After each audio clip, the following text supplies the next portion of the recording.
Hello दोस्तों, कैसे हैं आप सभी।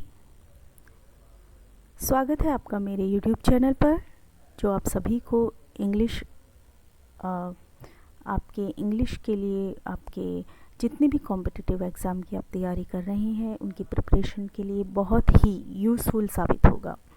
पिछले वीडियो में हमने सेंटेंस के बारे में पढ़ा था कि सेंटेंस क्या होता है, उसका सब्जेक्ट क्या होता है, उसका प्रेडिकेट भाग क्या होता है। इस वीडियो में हम पढ़ने वाले हैं सेंटेंस कितने तरह के होते हैं, या उसके कितने पार्ट्स, कितने भाग और कितने टाइप्स होते हैं। देखिए, वैसे तो सेंटेंस को कई दृष्टि से बांटा गया है, लेकिन अगर हम फॉर्म या स्ट्रक्चर के आधार पर सेंटेंस की बात करें तो सेंटेंस 3 टाइप के होते हैं।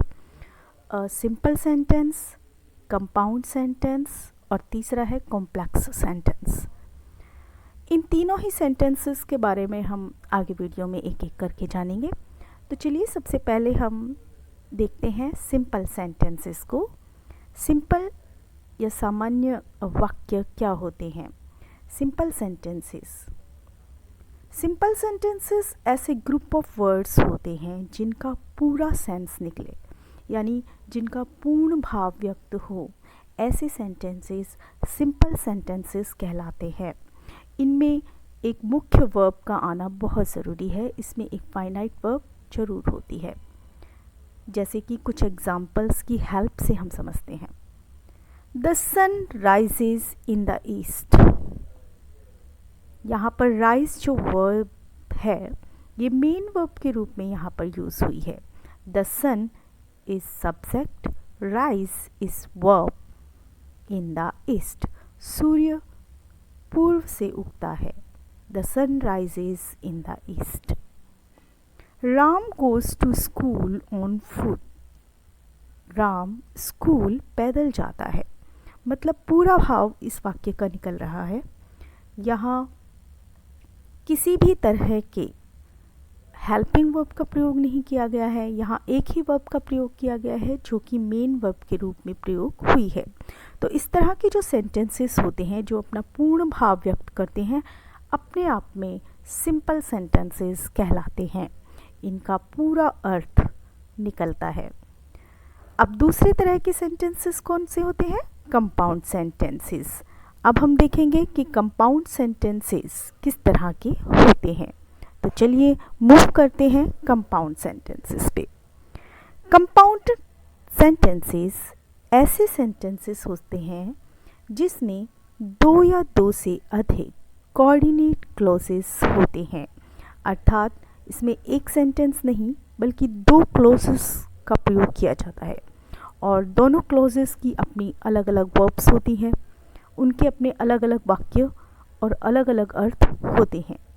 जैसे कि एग्जाम्पल की दृष्टि से ये first sentence, I love him but he hated me.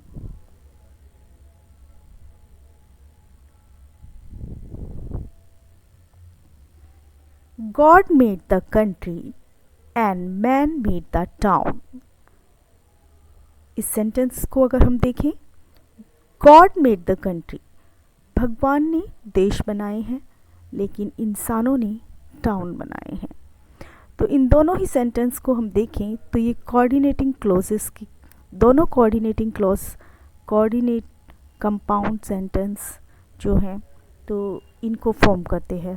यानी कंपाउंड सेंटेंसेस में दो या दो से अधिक कोऑर्डिनेटेड क्लॉज होते हैं।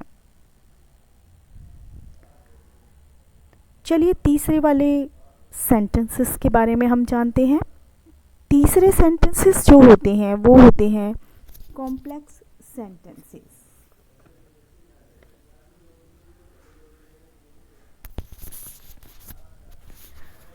अब देखते हैं कि कॉम्प्लेक्स सेंटेंसेस क्या होते हैं। ऐसे सेंटेंसेस जिसमें एक प्रिंसिपल या मेन क्लॉज हो और एक से अधिक सबऑर्डिनेट क्लॉज हो।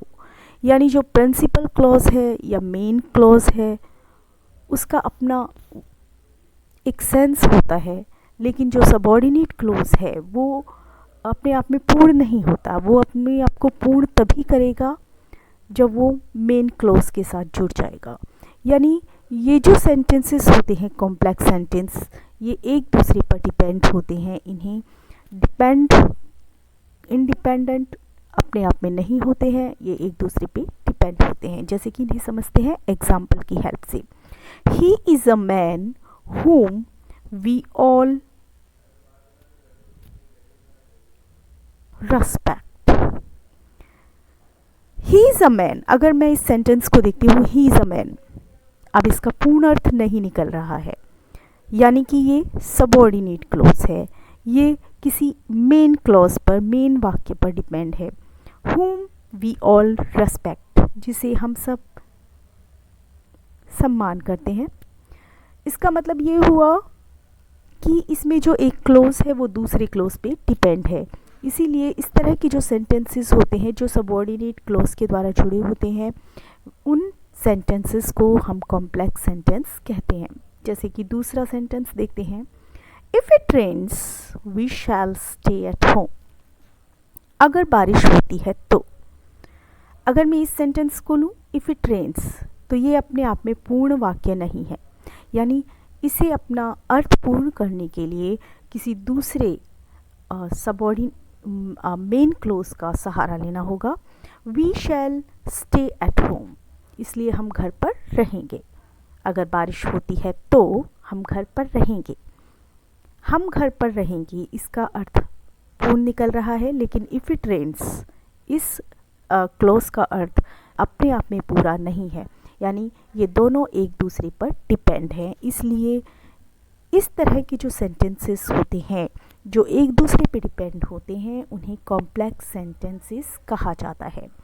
तो दोस्तों, आपको इसका फ़र्क आसानी से समझ में आ गया होगा कि सिंपल सेंटेंसेस जिसमें एक ही मेन वर्ब होती है, कंपाउंड सेंटेंसेस जो दो या दो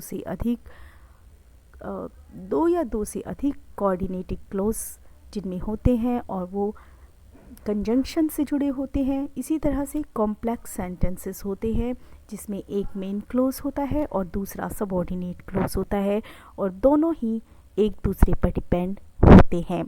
तो इस तरह के जो 3 टाइप के सेंटेंस होते हैं, सिंपल सेंटेंस, कंपाउंड सेंटेंस और कॉम्प्लेक्स सेंटेंस।